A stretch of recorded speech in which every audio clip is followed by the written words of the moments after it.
Hello, my name is Jim Snyder Grant. I'm on the Select Board, Acton, Massachusetts, and I'm here to talk to you about Article 16 on the town meeting warrant for the town meeting that's starting June 21st.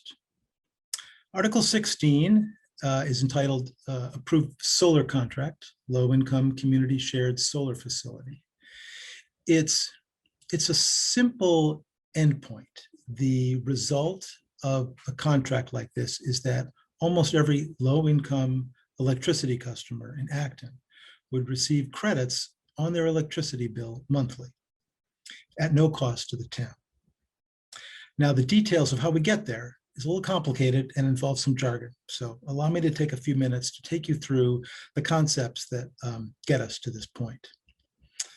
The first is that is your electric bill.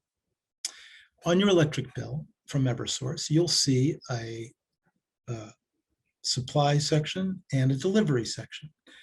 The supply section is who's actually being paid to provide you with electricity, and the delivery section is all the infrastructure, the cost for all the infrastructure and services that allow the electricity to get to your door.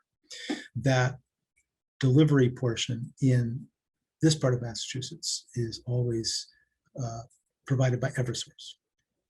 Part of the money they collect there goes into a renewable energy fund that's used to fund a variety of projects, but also is used to include funding for the program that I'm about to describe to you. Next, I should talk about subsidized rates.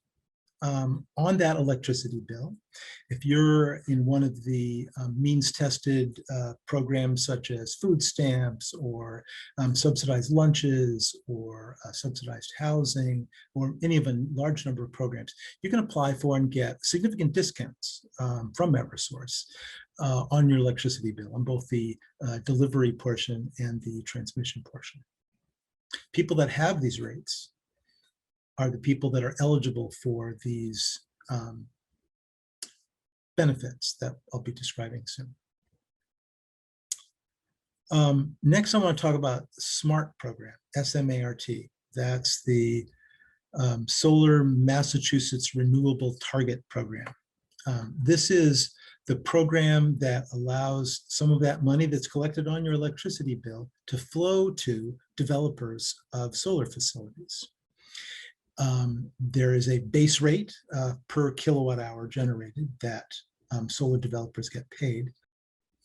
That rate is fixed for each project, but then developers can apply for extra additional payments per kilowatt hour, what are called adders. One of the adders that's available is an extra little bit per kilowatt hour if the solar developer participates in what's called a community solar system or a low-income community solar system. These are arrangements in which a pool of people are delivered some of the money that the developer gets and shows up as credits on their electricity bill. In the low-income case, the 50% or more of the people who are getting this benefit have to be low-income electricity customers. Now, it's been a problem to have community solar and low-income community solar in this part of Massachusetts because land prices are so expensive. Let me explain a little bit about that.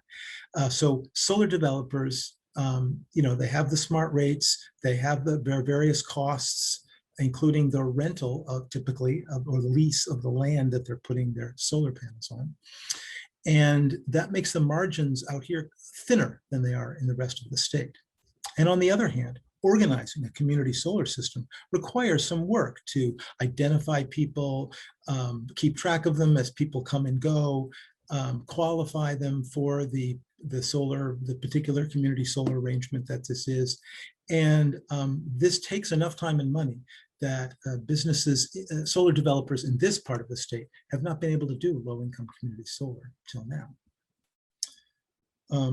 What's changed is the existence of community aggregation programs like Acton Power Choice in Acton, which allow large numbers of people to get rates to get their energy supply directly from the town of Acton, and new regulations from 2020 that allow a low-income community solar system to simply, instead of keeping track of all these customers and their comings and goings, simply pay money to the aggregation program, which in turn takes all that money and distributes it to everyone in the aggregation program who is a low income, gets one of the subsidized rates.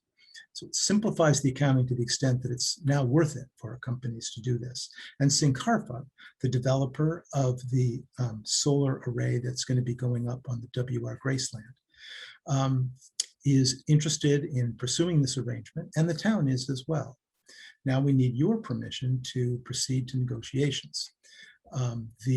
The reason is that this is a 20-year contract. And the reason it's a 20-year contract is because the SMART arrangements are also 20-year contracts.